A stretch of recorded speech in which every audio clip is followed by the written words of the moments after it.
And they would come to court most of the time and say, oh, I don't want to do anything.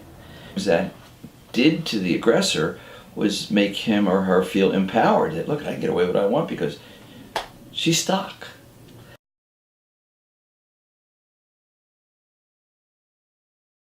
Victims really did need support, not only mental support to tell them what they're entitled to, but very often needed to know there are places you can go, you're not stuck. There's shelters, there are people to talk to.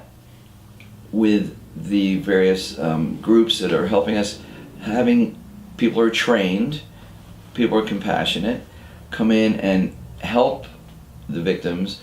We found out that a lot of times on a first offense that it was, I'm not going to say misunderstanding, it was an inappropriate action, that maybe or not that defendant could be helped.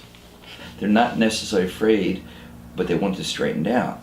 So we start referring people to be evaluated by the Family Violence Prevention Program and other programs where the aggressor could actually go be evaluated by professionals and determine that, you know what, they just don't get it, and gets appropriate counseling if they needed it. And they don't sometimes come back not appropriate for counseling. It was an isolated incident. It was never happening again. And they would get help, and a couple would come back, and boy, oh boy, sometimes the difference was incredible. This is one of the kids I remember very well. She says, Judge, we're doing great. We got married. I'm saying, wait a minute, I didn't order that, right?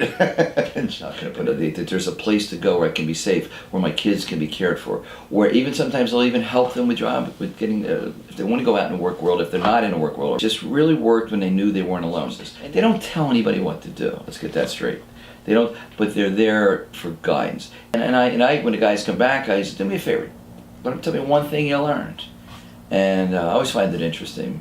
And you know, most of the time people say, look, when I start losing my temper now, I take a step back. I go for a walk. Because we've all seen angry people where it just festers. You know, boom, their head explodes and they do something stupid. But I do compliment these folks that are professionals, and not just professionals, but the people that are out there helping people. I've seen a great difference, a great difference. And I'm really happy that the courts have embraced the programs in general I have seen. If nothing else, the victims leave empowered to know that they don't, hopefully, that they don't have to live like this.